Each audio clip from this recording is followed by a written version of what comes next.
gracias por su sintonía. Nos encontramos hoy, martes 12 de enero, con el presidente de la República, Ollanta, aquí en los ambientes de Palacio de Gobierno, en el Salón Andrés Avelino Cáceres. Presidente, gracias por recibirnos. ¿Qué tal? ¿Cómo estás? Un gusto. Bueno, presidente, vamos a hablar de todo.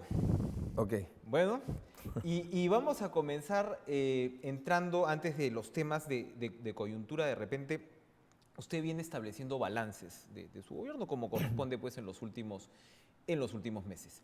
Y mi percepción es que usted no quiere ser un pato rengo, como llaman pues los gringos, el lame duck del presidente que está pues en su último periodo y que de alguna manera es una especie, no vamos a decir de figura decorativa, pero por un lado es un blanco de críticas en campaña electoral y por otro lado se considera pues que tiene un poder, digamos, limitado frente a lo que ha sido los otros años.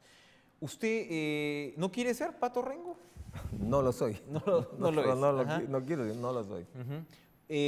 ¿Cómo va digamos, a repeler esa figura? ¿Cómo pretende, porque ya vamos a hablar luego del papel de un presidente de la República en periodo electoral, pero cómo pretende no ser un pato rengo, una figura decorativa en este último periodo de su gobierno? Hemos visto, por ejemplo, que ha estado estableciendo balances, ¿no?, en determinadas áreas y de alguna manera obligando o pretendiendo imponer esos balances como marcos de referencia electoral. ¿Estoy en lo correcto?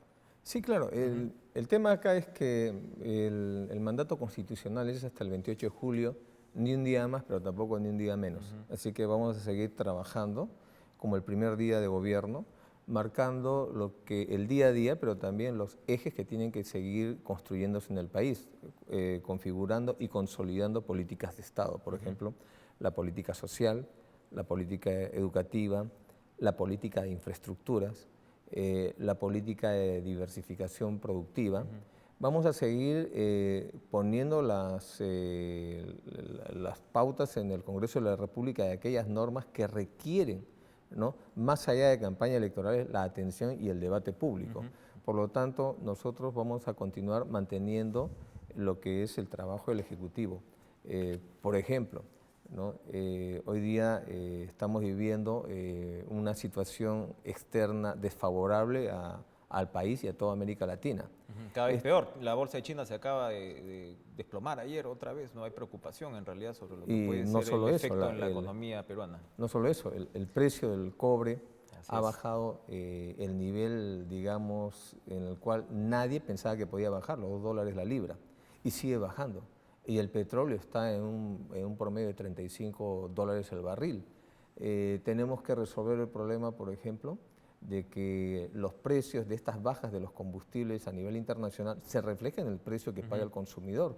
Y esto involucra, de ser necesario, entrar a Petroperú y ver por qué se demoran tanto en trasladar esta reducción de precios al consumidor. O el tema de las tarifas de energía que día a día suben y que muchas veces el poblador común no le entiende, pero que de repente no saben que son contratos que se hicieron en la década pasada y que el Estado les daba la garantía a las empresas para que construyan, y se produce ahora una situación en la cual tenemos un excedente de energía, pero ese excedente, por esos malos contratos o contratos mal estructurados, hoy día lo asume el consumidor. En eso, por ejemplo, necesitamos sentarnos a conversar con las generadoras para resolver este tema, porque por lo que estamos viendo, los precios que hoy día paga el Estado por los megawatts es superior al precio de mercado. Entonces, esos temas son temas que le corresponden al Ejecutivo seguir avanzando y, por lo tanto, hasta el último día de nuestra gestión, vamos a seguir defendiendo los intereses nacionales. Usted, sí, efectivamente ayer hablaba del Estado neoliberal en un discurso en Mazamari. ¿No ha sido un Estado neoliberal el que hemos tenido durante su gestión? Hay quienes le dirían, oiga, ahora el presidente Humala habla pues del Estado regulatorio, pero eso no fue el hecho en los últimos años. Sus amigos de la izquierda se lo recordarían seguramente así. Seguramente porque dentro de un sistema en el cual vivimos podemos confundirnos, pero yo preguntaría si Pensión 65, Jaliguarma, Beca 18, Cuna Más, el Fondo de Inclusión Social Energético, el Fondo Nacional de Inclusión Económica, la creación del Ministerio de Desarrollo e Inclusión Social, la inversión tremenda que estamos haciendo en educación, en salud, ¿corresponde a un gobierno neoliberal o corresponde más bien a un gobierno que apunta hacia los de abajo, un gobierno con un claro énfasis en lo social, al margen del sistema en el cual nos ha tocado vivir, que es un sistema de economías de libre mercado? Eso no quiere decir que todos tengamos que seguir digitalizados o de manera automática en este sistema. Ahí sí sería un pato rengo, nosotros no. Cuénteme, hablando de programas sociales, entrando un poco en desmenuzar este balance, veía el presupuesto para los programas sociales de este año es de 5.300 millones de soles. Se habla mucho, efectivamente, he tenido la oportunidad de ir hablando con diversos candidatos, poner este tema sobre la mesa. A la hora de la hora, este presupuesto tampoco es que sea muy grande, estamos hablando de menos del 1% del PBI, estamos hablando de un presupuesto de 136.000 millones de soles. Si bien muchos podrían decir, bueno, no es pues un modelo a la brasileña, no es un modelo a la venezolana, pero por otro lado la crítica también podría voltearse y decir, oye, el presidente Humala, ¿por qué levanta tanto los programas sociales si en realidad pues el aparato no es que estemos hablando de algo pues demasiado grande, demasiado pues extenso? ¿Qué respondería usted a eso? Yo creo que primero hay que entender que no es a la brasileña, no es a otros modelos sin calco ni copia, ¿no? Es aprendiendo experiencias de otros países. Primero, nosotros no hemos partidarizado los programas sociales, estamos hablando de una política social más que programa, porque, por ejemplo, nosotros hablamos del paquete de servicios básicos donde está desde la telefonía, el saneamiento, el agua y desagüe, ¿no? La electrificación, que es un paquete básico de calidad de vida.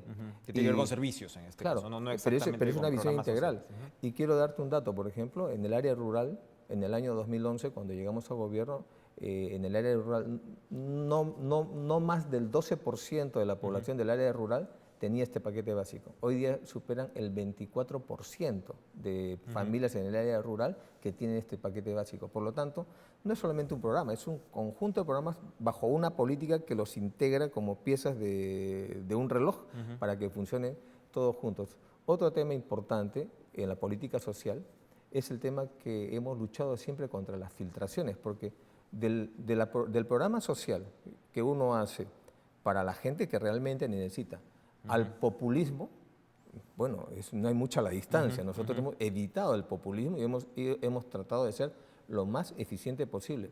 De tal manera... Hay un riesgo de filtraciones y hay un riesgo de gasto corriente también en programas sociales. Bueno, ¿no? pero... O sea, ambas. Primero que la plata le llegue a quien no debe o que la plata le llegue pues, a una burocracia, ¿no? Claro. Que de repente... Ahora, si eso te lo puedo contestar porque también dentro de todo el monto de dinero que tiene el presupuesto del Ministerio de Desarrollo e Inclusión Social, el 96, 97% es para los programas. La burocracia es muy pequeña, necesaria, sí. Pero a lo que IBES nosotros no hemos permitido la filtración de los programas y ya tenemos hoy día programas que tienen el ISO 9001. Y la meta, la disposición que le he dado a la ministra del MIDIS es que al término de su gestión, todos los programas sociales deben tener el ISO 9001 de calidad internacional, o sea, deben tener una validación internacional, que son programas correctos, donde no se ha hecho una politización, sino se ha hecho más bien una política de Estado y que esta deba continuar en las siguientes gestiones. Educación, presidente. Educación. En los últimos días se han venido publicando también balances sobre su gobierno, incluso de medios relativamente críticos. La educación es un factor cuyos avances son reconocidos. Estamos más o menos en el 3.9%, me parece, del PBI. Ya vamos a llegar al 4%. Vamos a llegar al 4%, ojalá. ¿Sabes por qué? Porque, por ejemplo, Jaliwarma, este programa es un programa de alimentación en los colegios. Allí tienes más de 1.000 millones, ¿no? Y que está yendo básicamente a las escuelas. Es un programa de alimentación de colegios de pobreza extrema, primaria y excepcionalmente secundaria, como estamos haciendo Claro, en la y, Amazonía. y efectivamente hay otros ejemplos donde, por ejemplo, se cuidan a los niños mientras los padres pueden ir a trabajar, entonces hay un aumento de productividad. Así es. Pero en el tema de educación, el acuerdo nacional, ¿cuál era el número? ¿Cuál era el número? Me parece que es el 6%. Todavía El estamos acuerdo por debajo. nacional que se hizo era el aumento gradual de 0,25% por año. Ujú. Hoy día estaríamos aproximadamente en cerca de 4%, pero la meta era llegar al 6%, ¿no? Cuando llegamos a gobierno, el presupuesto educativo era 2,9% del Producto Bruto Interno. Nosotros lo vamos a dejar aproximadamente, Dios mediante, en 4%, y creemos que el siguiente gobierno por lo menos debe llegar al 6% al bicentenario.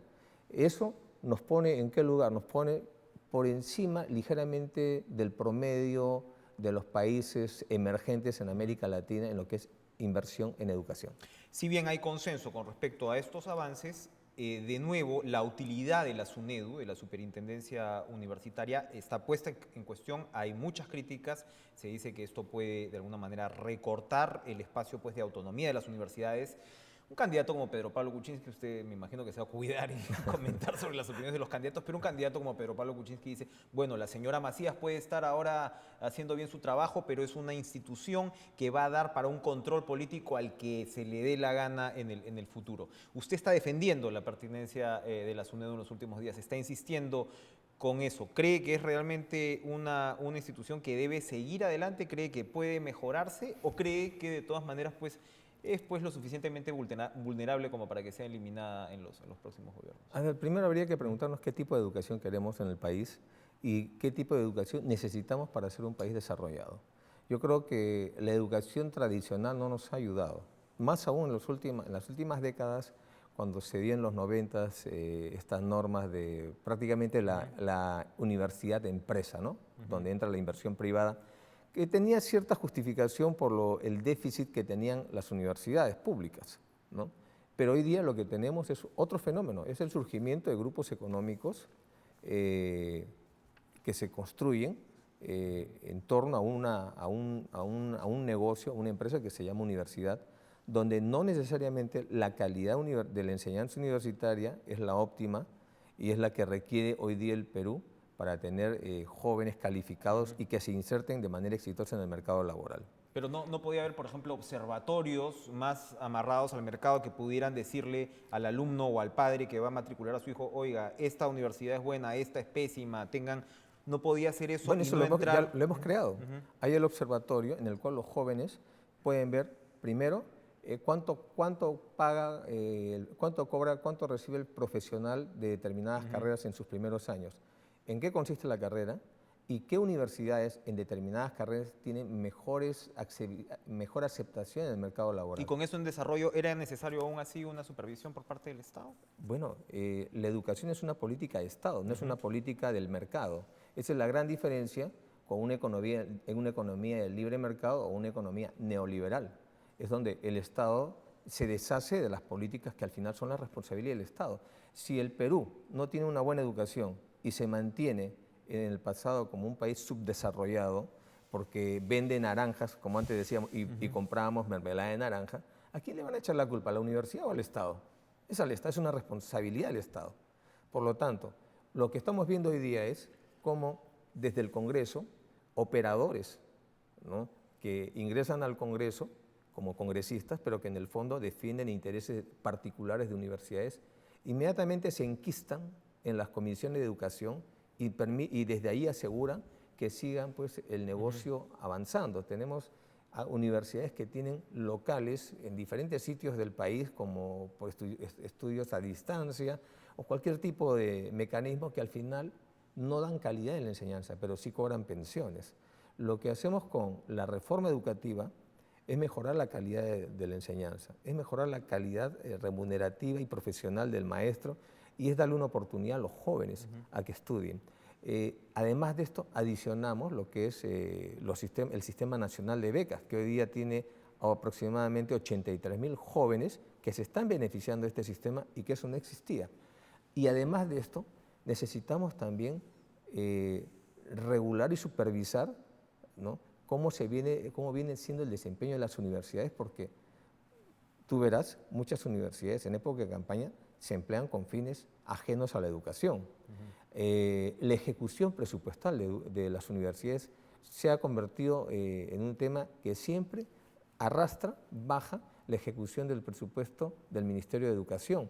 Y esto lo hacemos respetando la autonomía universitaria, pero nos parece que también es injusto, no es correcto que hayan eternos rectores que se van enquistando en universidades, se ponen sueldos de más de 80.000 soles mensuales y inclusive se dan el lujo a través de sus universidades de prestar préstamos o garantizar o dar préstamos hipotecarios a su personal. O llevar congresistas de viaje todo pagado con señoras a pasear por el extranjero, obviamente con fines pues, políticos y no educativos.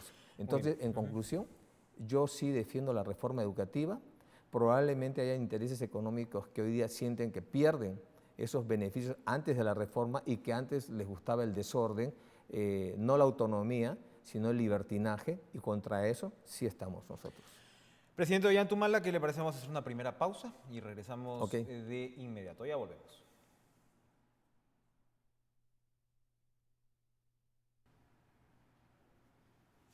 Amigos, gracias por su preferencia. Continuamos en Palacio de Gobierno entrevistando al presidente Ollantumala. Presidente, comentábamos un poco, bueno, su fórmula para no ser Pato Rengo, ¿no? Cómo quiere marcar, digamos, en determinados puntos la cancha.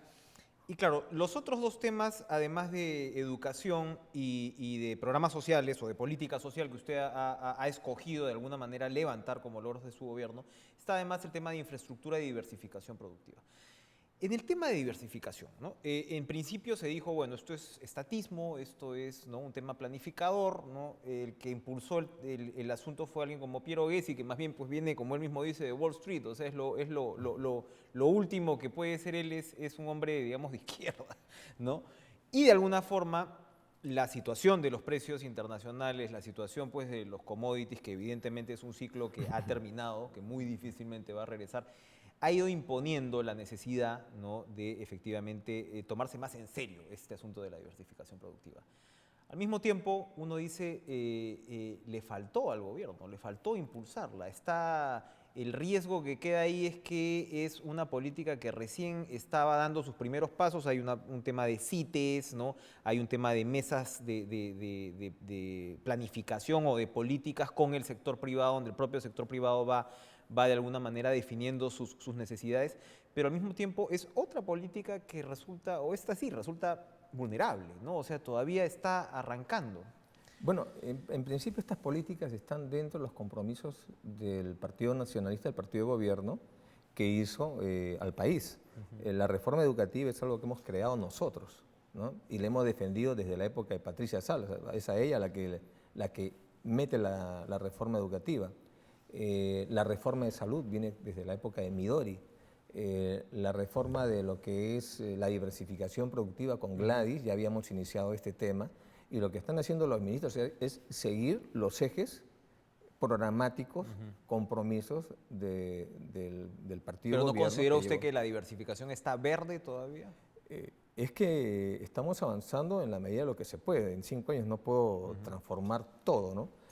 Acuérdense que el Perú tiene una matriz productiva perversa, que es ser un país primario exportador. Es bueno en la medida que tienes precios altos, pero hoy día estamos viendo lo vulnerable que es esta forma de insertarnos en la comunidad internacional. Entonces, lo que estamos haciendo es introducir con mucha ambición la política de diversificación productiva, y el ministro Piero Gessi cumple lo que se le ha dado en su sector, y que él está de acuerdo. Y eso no tiene un tinte ideológico de izquierda ni de derecha. Es una necesidad que hoy día, ya no solamente el Perú está hablando de diversificación productiva, toda América Latina está hablando de diversificación productiva, ¿no? Uno de los graves problemas que tiene justamente países de la región, que están inclusive en etapas de recesión económica, es el tema de la diversificación productiva y su apertura al mundo. Entonces, no solamente es centros de innovación tecnológico, no solamente son los desembarcaderos artesanales, no solamente pasa por el tema del ordenamiento de la pesca, sino también pasa por niveles de educación. Y ahí viene justamente la política que integra, la política de Estado que integra los diversos sectores. No podría haber diversificación productiva si no hubiera este sistema nacional de becas que impulse a miles, decenas de miles de jóvenes a poder articularse a una política así. No podría haber una diversificación productiva si no hacemos que esta sea una política multisectorial en donde, por ejemplo, defensa ha cambiado radicalmente su forma de modernizarse. Hoy día… Está comprando mucho también defensa, esa es la crítica que se está nosotros, haciendo. más que lo que se está haciendo en defensa es una inversión tremenda en el capital humano. Hoy día estamos imponiendo, por ejemplo, en las escuelas de oficiales el idioma inglés. Si no, no se gradúan, ¿no? Estamos enviando a oficiales a capacitarse en el extranjero.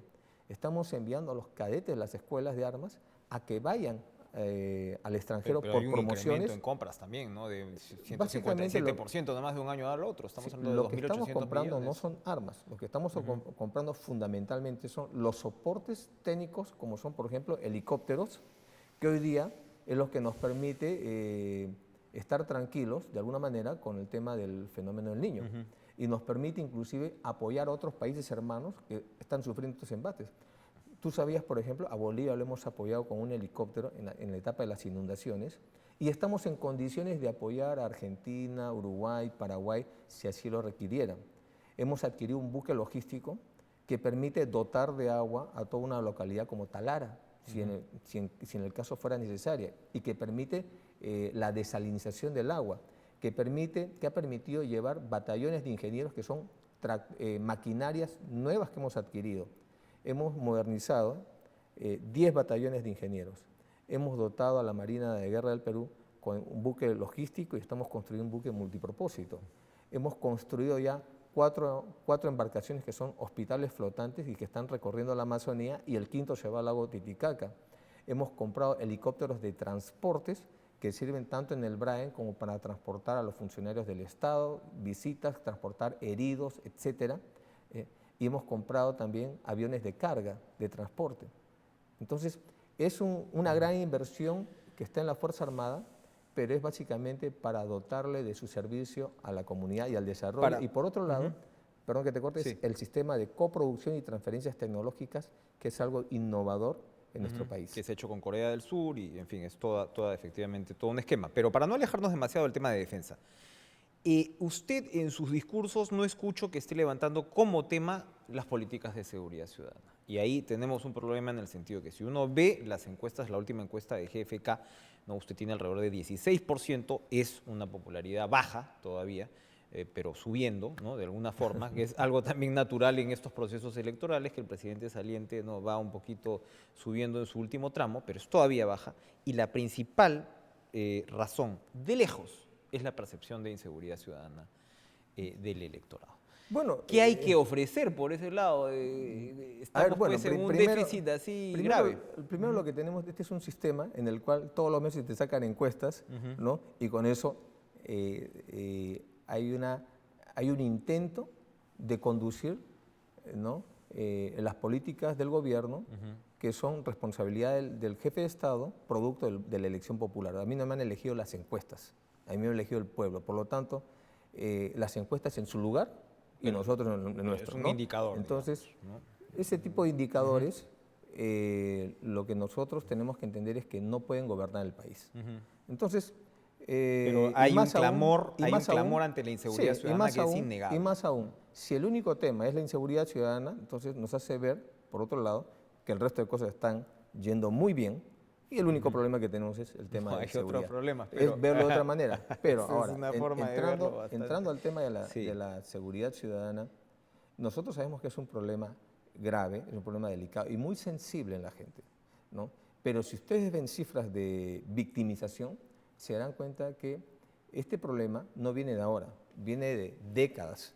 Siempre pero se ha incrementado de manera pues importante. Yo le puedo demostrar que no, las cifras indican que no se ha incrementado, más bien ha bajado la victimización, o sea, las personas que señalan que han sido víctimas de un delito hoy día han bajado Pero lo que el usted me dice va en porcentaje. contra del sentido común de lo que se está viendo en el país actualmente. No, lo que tenemos son dos cosas. Tenemos ahorita un estrés y una sensibilización de este tema que nosotros lo reconocemos y estamos luchando. Justamente por eso, entre otras razones, hemos declarado en emergencia el Callao, Santa y Casma, que son los focos donde más hay el tema de la victimización y de la criminalización con logros palpables, ¿no?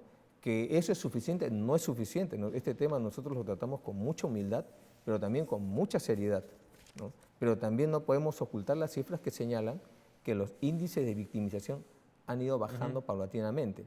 Lima no es hoy día la capital más insegura de América Latina, es una capital que está en un promedio. Pero hay sicarios, por ejemplo, que Sí, antes sí, no es había. verdad. Caen los sicarios todos los Es días, verdad, pero cometen sus los crímenes sicarios están también. el problema del sicariato está todavía, yo lo recuerdo que yo lo denuncié en la campaña en 2005-2006, cuando todavía era candidato. Estamos combatiendo el tema del sicariato, estamos combatiendo el tema de la extorsión. Hemos equipado a la policía, como nunca, se ha invertido casi el doble de lo que se invirtió en 10 años. Y hemos tenido una ejecución presupuestal de más del 82%. Estamos comprando patrulleros llamados inteligentes, helicópteros, el sistema de equipamiento policial que le llaman Robocop. Hemos incrementado el número de policías. Estamos eliminando el 24x24 o 1x1, que ningún gobierno lo hacía. Entonces, se están tomando medidas importantes y los niveles de decomiso de droga son muy superiores a la década anterior. Aún así, y entrando otra vez, digamos, poniendo un pie en la campaña electoral, todos los expertos, digamos, lo que señalan es que la reforma policial y de alguna manera conectada, por supuesto, con lo que es reforma pues, judicial, ¿no? Y del Ministerio Público y demás, ahí es poco lo que se ha avanzado. Seguimos con instituciones corrompidas, seguimos con instituciones que si no salen adelante en ese sentido va a ser muy difícil poder revertir las cifras de seguridad y de criminalidad. A veces creemos que la policía es una isla, ¿no? Que la policía es así y no nos damos cuenta que es parte de la sociedad. Nuestra sociedad tiene una policía a su imagen y semejanza, tiene una Fuerza Armada a su imagen y semejanza y las instituciones las produce la sociedad. No es que las instituciones son temas aislados, como un club, que es distinto al resto del país. No, el policía que trabaja en una comisaría vive en San Juan del Lurigancho, vive en Atevitarte, vive en el Cercado de Lima. Si cambiamos como sociedad, si esperamos a cambiar como sociedad, Bueno, ¿qué va a pasar? bueno, Los plazos son más cortos. No, yo lo entiendo. Por eso el sistema policial debe tener un régimen especial, que es la disciplina, etcétera, ¿no? Entonces, pero quiero dejar claro de que la policía no son gente que viene de otro país y los tenemos acá como una isla, ¿no? Es producto de nuestra propia sociedad y conviven con nosotros, también viven en asentamientos humanos, también viven la injusticia propia del sistema. Eso por un lado. Por eso se les aplica unos códigos especiales que son códigos de disciplina, ¿no? Pero el tema de seguridad ciudadana no es un tema que solamente debe recaer la responsabilidad en la policía. ¿Dónde están los alcaldes? ¿Dónde están los gobernadores regionales? ¿Dónde están los medios de comunicación? ¿Dónde está el sector privado?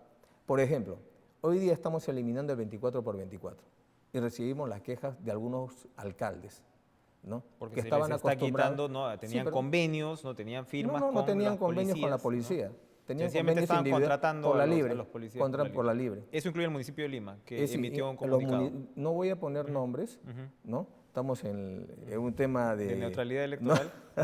Pero esto incluye a los alcaldes que estaban acostumbrados a contratar por la libre policía de Franco. Ahora que se haga institucionalmente. Eso es lo que estamos ordenando. Entonces yo creo que todos tenemos que colaborar en el tema de la policía. Tenemos el caso, como le digo, de que para que este grupo de ciudadanos se dedique a la tarea pública y mantenimiento del orden interno, necesitamos darles un código disciplinario. Pero si tenemos un poder judicial que repone a malos policías, ¿no? O repone policías en general, los asciende, está rompiendo justamente la columna vertebral de la policía. Por eso nosotros no nos cansamos de invocar al Poder Judicial, al Ministerio Público, que respeten los usos y costumbres, los códigos de la policía como de la Fuerza Armada, ¿no? Entonces, en todo ese panorama hay que entender también que las instituciones como el Ministerio Público, el Poder Judicial, también son instituciones que requieren trabajar de la mano con la fuerza policial a fin de tener una seguridad ciudadana acorde como esperamos todos, tanto tú como nosotros, nuestras familias, ¿no? Ese es un tema que nosotros sabemos que todavía hay mucho por hacer. Hablando de neutralidad electoral, vamos a ir, presidente, a una pausa, pero vamos a regresar precisamente para comenzar comentando este tema, esta infracción, que el impuesto que está en discusión. En fin, entendemos que va a haber un recurso por parte del Ejecutivo, y ese y otros temas de coyuntura que no quiero dejar en el tintero. Ya volvemos.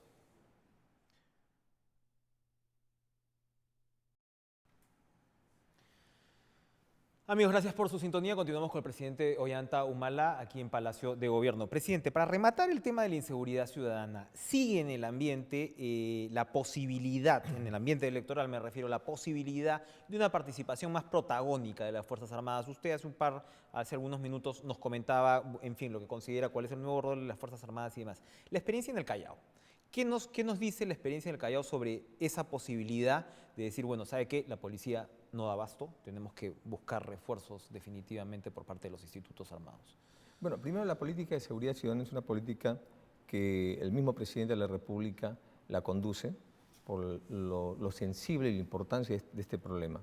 Hemos ingresado al Callao, como hemos ingresado al Santa y a Casma, que son las zonas donde ha habido organizaciones criminales que han actuado prácticamente extorsionando todo lo que es el ingreso al puerto del Callao, la salida de drogas, etcétera.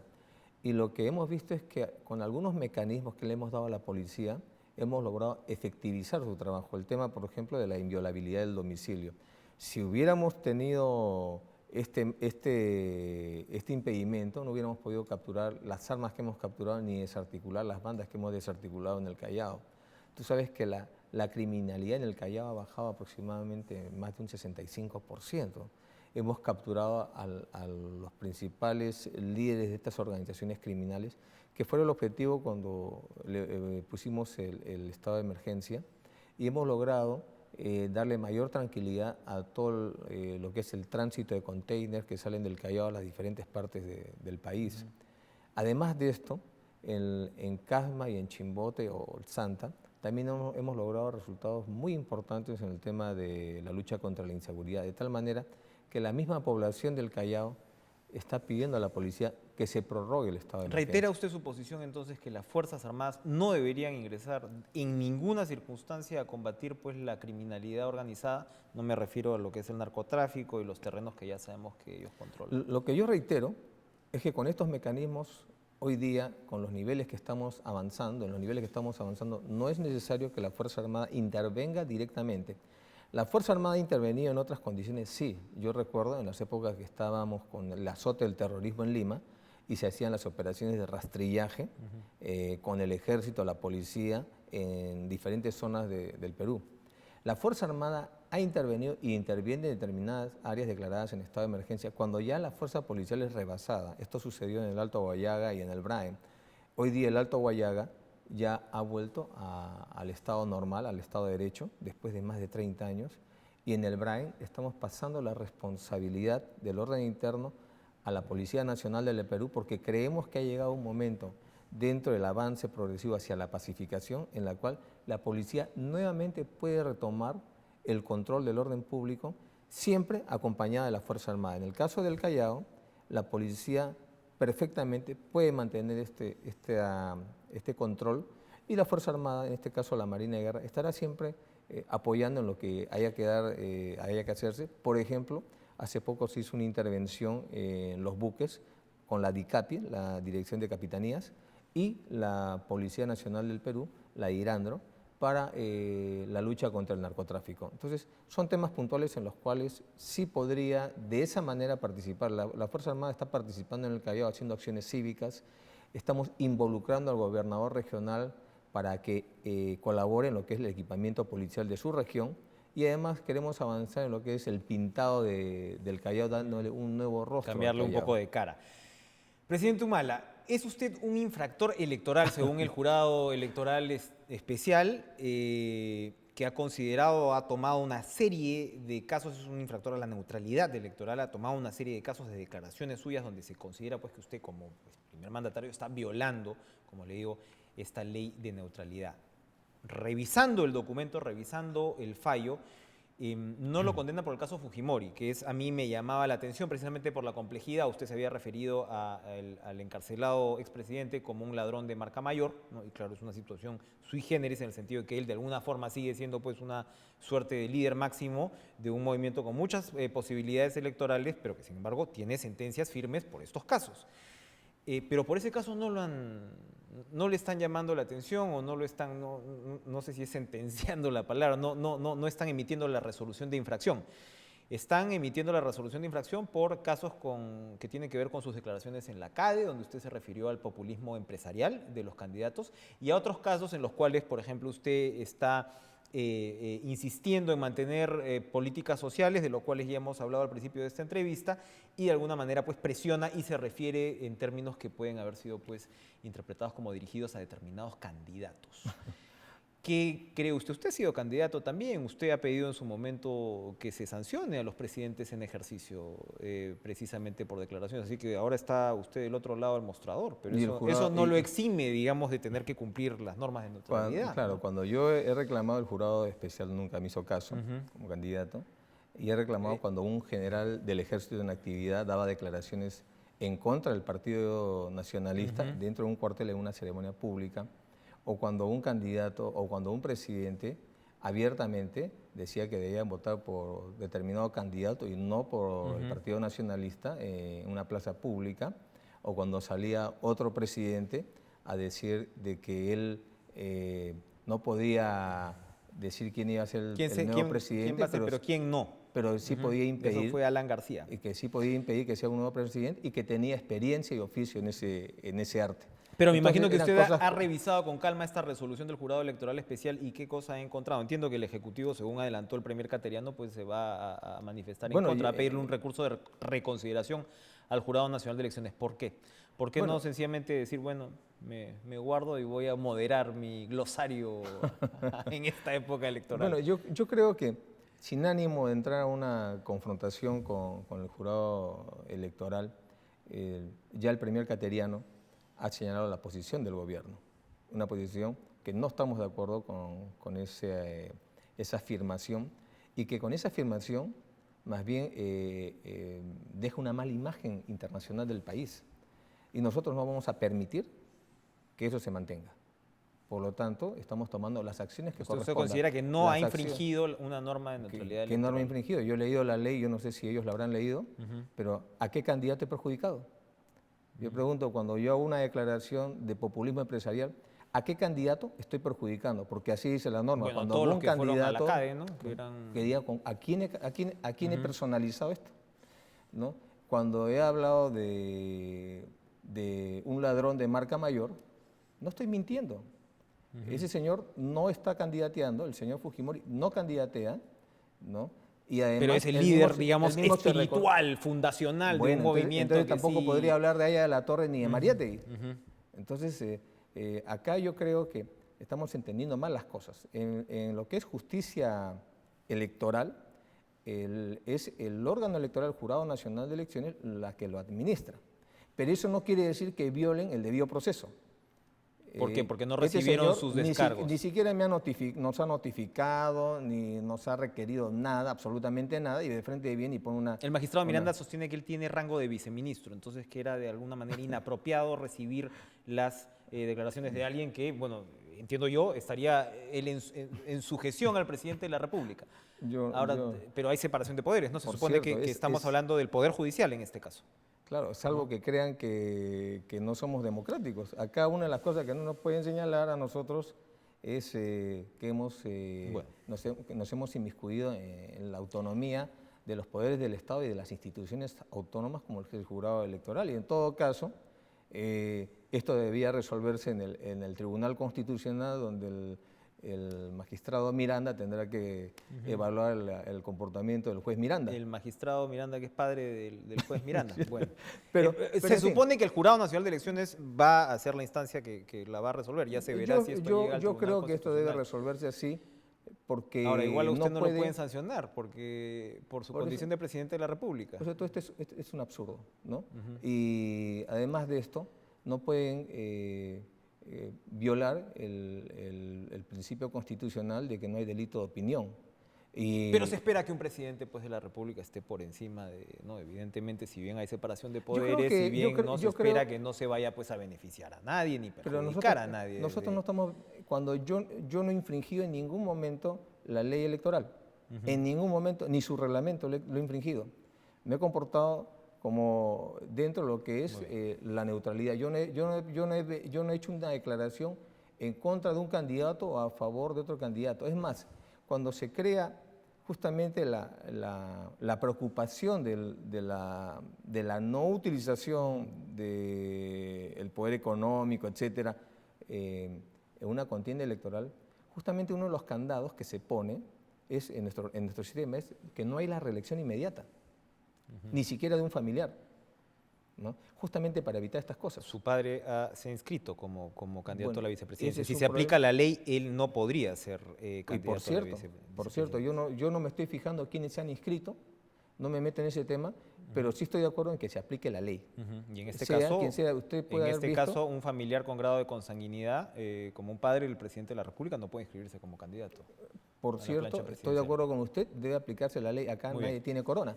Entonces, además de lo que es la prohibición de la reelección inmediata, ¿no? Y del entorno familiar de acuerdo a la ley, que nosotros no hemos variado para nada, ni lo hemos tocado esa ley, ¿no? Además de eso, ponemos una serie de normas que no se pueden confundir con la censura al gobierno, no se puede confundir con la censura al Ejecutivo y con la obligación del Ejecutivo de rendir cuentas a la nación de su trabajo. Cada ministro de Estado tiene la obligación constitucional de rendir cuentas y el presidente como jefe de Estado también tiene que hacerlo. Vamos a hacer una última pausa, regresamos con el presidente de la República.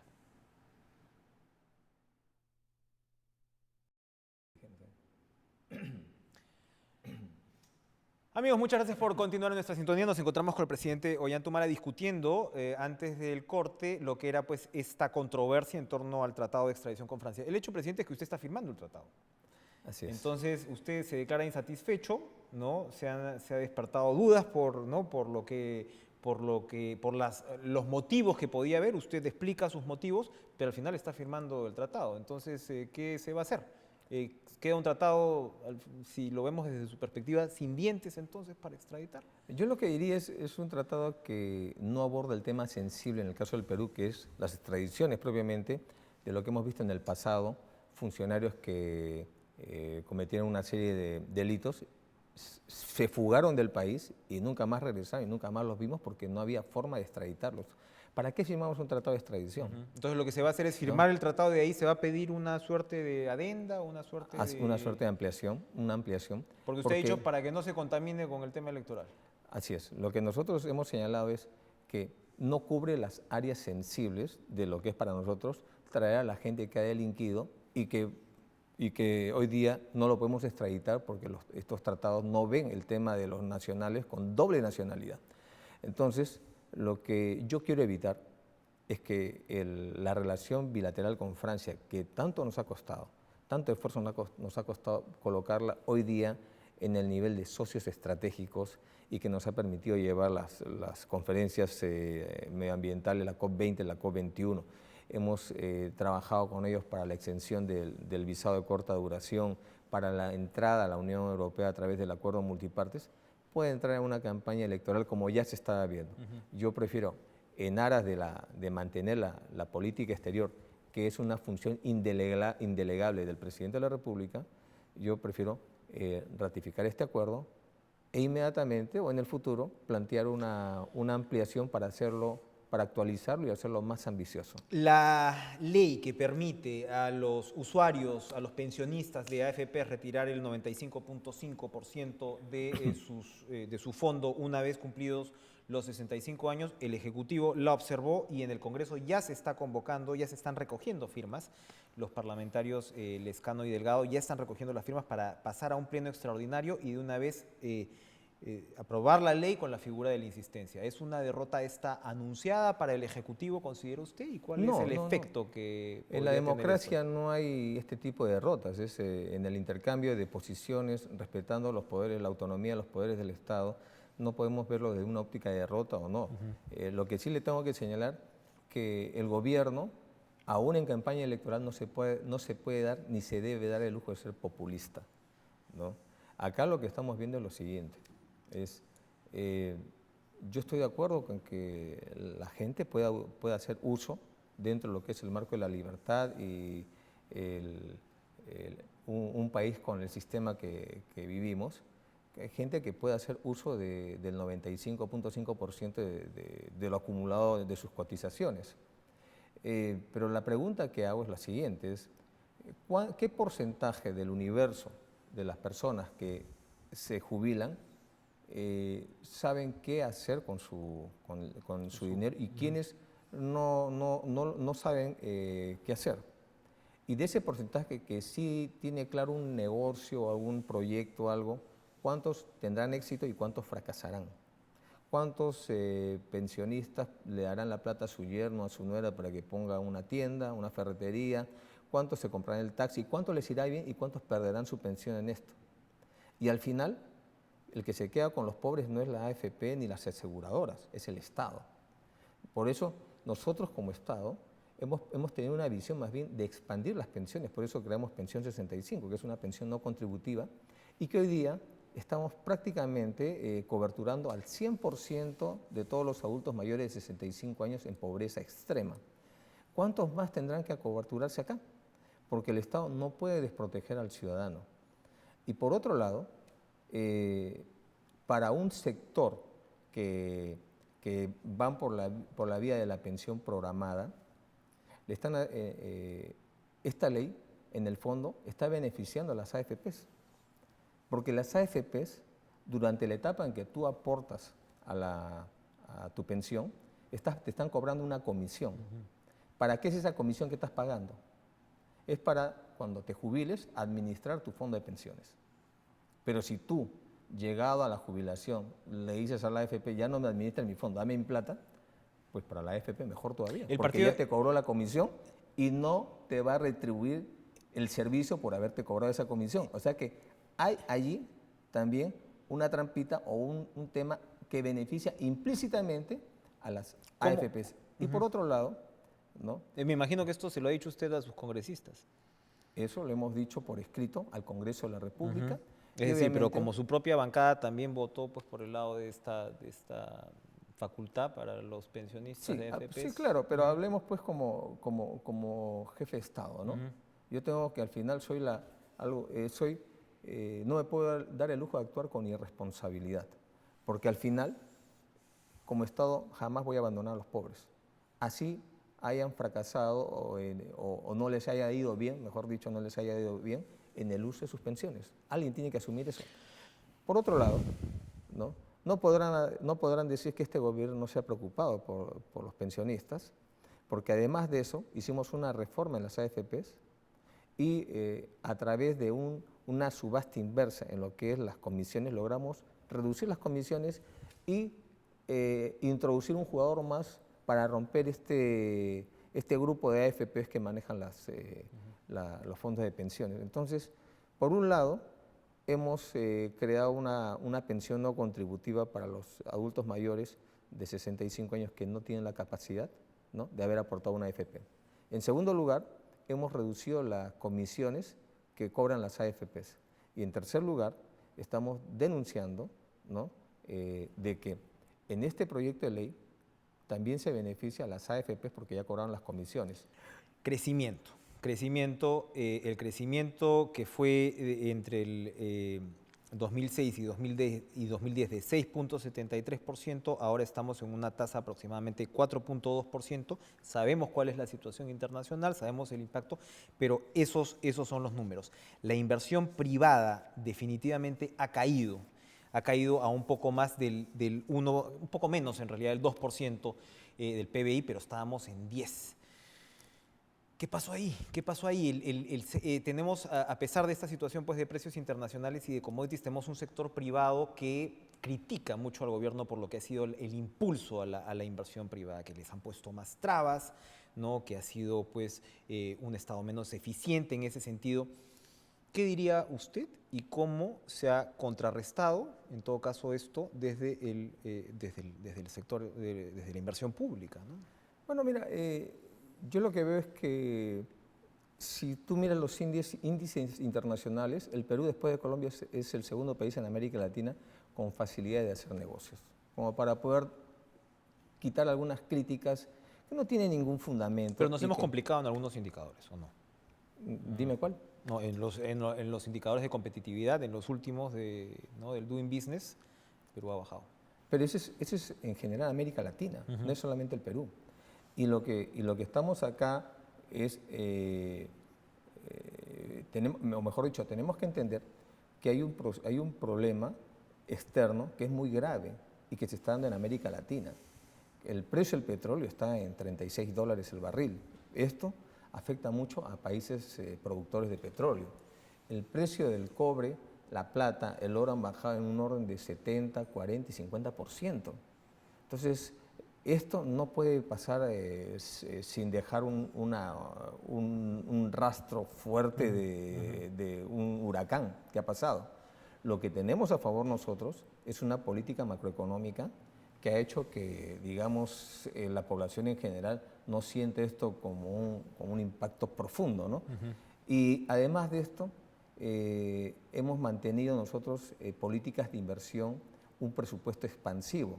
Si bien es cierto que el crecimiento ha decrecido fundamentalmente por este problema externo, ¿no? Donde las exportaciones han caído, pero han caído en menor proporción que Colombia y Chile. Pero han caído fuerte, ¿no? Sí, y los exportadores dicen, por ejemplo, nos tienen que regresar el drawback, el tipo de cambio debería flotar más. Hay críticas puntuales también a las políticas del Banco Central y algunas económicas, ¿no? Claro, en el tema de política monetaria, esto le corresponde al Banco Central, ¿no? Pero nosotros creemos que también tiene un sentido haber mantenido cierta flotabilidad del dólar con respecto al sol, para evitar el tema inflacionario, que es también un tema que tenemos que siempre ver en economía. Pero en el caso del drawback, nosotros hemos apoyado a los exportadores en un sinnúmero de medidas, pero el drawback es ese impulso que le damos a las exportaciones, reembolsando los costos que tienen los exportadores por la importación de insumos que hacen ellos, ¿no? Hoy día, con las políticas comerciales que tiene el Perú, prácticamente no hay aranceles. O sea, en la práctica no hay cobro de aranceles a la importación de insumos y se les ha seguido pagando el drawback. Menos, ¿no? Pero se les sigue pagando sobre, en realidad, en muchos casos, no digo en todos, aranceles que no pagan los exportadores. Y esto ya se venía hablando anualmente. En todo caso, nosotros somos conscientes, y ellos también, de que el drawback hoy día no tiene ningún sustento técnico. Ahora están acuñando la frase o la idea de que el drawback es la compensación por el déficit de infraestructura. Eso no es cierto. Sería tremendamente peligroso decir eso, porque si no todo el mundo va a pedir. Tú también puedes pedir por un hueco en la pista, podrías pedir un resarcimiento al Estado. O sea, es absurdo lo que están planteando, ¿no? Y además es tampoco eso que no les va a resolver el problema. Pero además, ¿no? Lo que tenemos hoy día, ¿no? Es una inversión pública-privada que está en 26% del Producto Bruto Interno. Esto no se había dado antes. Aproximadamente 20 o 21% de inversión privada y 6% de inversión pública. Estamos manteniendo los grandes proyectos que hemos iniciado, como la línea 2, la longitudinal de la sierra, la pavimentación de lo que es la marginal de la selva, la doble calzada, doble vía, autopista para lo que es la Panamericana en la costa. Estamos construyendo al 100% de las vías de comunicación en Ayacucho, 97 o 96% en Amazonas, 93% en Huancavelica, 100% en Apurímac. Estamos construyendo la refinería de Talara. Estamos construyendo nosotros los grandes proyectos de irrigación como Olmos, que lo hemos destrabado, Majestiguas 2, Chaimochic, tercera etapa. estamos expandiendo lo que son los puentes, como el puente sobre el río Perené en Puerto Copa, sobre el río Pachitea en Puerto Inca, el puente que vamos a lanzar en el río Nanay, en Loreto, el centro de convenciones, tantas obras que estamos construyendo muestran una economía en expansión. Entonces yo creo que hoy día, a pesar de las situaciones que estamos viviendo de externalidades, la inversión privada y pública siguen avanzando y el presupuesto es una prueba de que es un presupuesto expansivo. Antes que aparezca el bastón y me jalen, porque ya nos estamos pasando, pero está bastante interesante la conversación. De esta lista de infraestructura que usted repasa, sigue habiendo críticas muy fuertes con Talara. Con la situación del petróleo, con lo que podemos esperar, ¿sigue creyendo usted prioritario la modernización de Talara? ¿No es una inversión de tirar a plata pues, a algo que de repente no va a traer tantos réditos y no es tan necesario? No, yo creo que es importante de todas maneras. Hay una coyuntura hoy día de petróleo, del precio del petróleo, pero lo que hace Talara es refinar un petróleo, sea peruano o sea internacional. El hecho de que el petróleo se abarate no quiere decir que el Perú va a dejar de consumir petróleo, y lo que hace la refinería, el refino, y va a cobrar por el refino del petróleo, o sea el petróleo barato o caro, igual van a tener que ingresar por la refinería y va a tener que ser refinado y se va a tener que cobrar por el refino, y eso va a obligar a que la refinería de La Pampilla tenga que invertir aproximadamente 600 millones de dólares para también modernizarse. Termino con esto. Políticas contracíclicas. El gobierno apostó por una reducción a la renta para dinamizar la economía. Al parecer esto no ha ocurrido. ¿Cuál es su evaluación de esto? Yo creo que sí está ocurriendo. ¿Sí? Creo que hemos apostado por la gente. Reducir impuestos en una época donde hay un clima de desaceleración de las economías es una política contracíclica que apuesta por inyectar mayor liquidez al mercado. Hay otros países que decidieron crear impuestos, etcétera, y no les está yendo bien. A nosotros, el Perú está manteniendo el liderazgo del crecimiento económico en Sudamérica, entre los países de la Alianza del Pacífico, y ahora último hemos tenido políticas también, como por ejemplo el ingreso al Acuerdo Transpacífico. Y de acuerdo al último informe que ha sacado el Banco Mundial, el Perú es una de las principales economías de la Alianza del Pacífico, de las 12, que va a obtener beneficios, ¿no? Entonces estamos creando autopistas para los exportadores, estamos creando oportunidades para que nuevos emprendedores puedan seguir adelante. Yo creo que sí es importante que sigamos avanzando en estas obras de infraestructura, porque también debe medirse el tiempo, el costo del tiempo, cuánto hoy día mejora una línea del metro, la calidad de vida, cuánto valoramos nosotros tener un combustible menos contaminante. Es decir, todas estas políticas están apuntando a que podamos ir haciendo un país más igualitario. Cuando recibimos el país, por ejemplo, en temas de saneamiento, en el área rural solamente 1/3 de la población del área rural tenía acceso al agua potable. Hoy día tienen más de 2/3.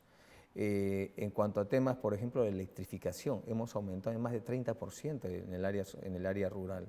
Y en niveles de pobreza, desnutrición crónica infantil, hoy día, cuando recibimos el gobierno, estábamos en más de 19% en desnutrición crónica infantil. Hoy día, al 2014, estamos en aproximadamente 14%. Falta todavía la cifra del 2015. Y en pobreza, que recibimos en 7% aproximadamente pobreza extrema, estamos en 4%. Y así sucesivamente son cifras que de repente no son importantes para algunos economistas, que solo hablan de crecimiento económico. Pero yo te digo, en la época del caucho, del guano, del salitre, no tuvimos crecimiento económico. ¿Y en qué se tradujo eso? ¿En desarrollo? ¿Ha habido un repunte del desarrollo nacional? ¿O hubo carnaval y hubo farra? Para nosotros es tan importante como el crecimiento económico, es el desarrollo social. Por eso que este es un gobierno, más allá de ideologías que hemos tocado de izquierda y derechas, es un gobierno que apunta hacia los de abajo. y eso es lo que hemos hecho. Presidente Ollanta, muchas gracias por esta conversación. Hemos cubierto, creo yo, casi todos los puntos que nos interesan. Podríamos seguir también discutiendo seguramente varios, pero gracias por esta oportunidad, esta conversación. Amigos, muchas gracias a ustedes por su sintonía y nos reencontramos mañana por mi lado en TV Perú Noticias.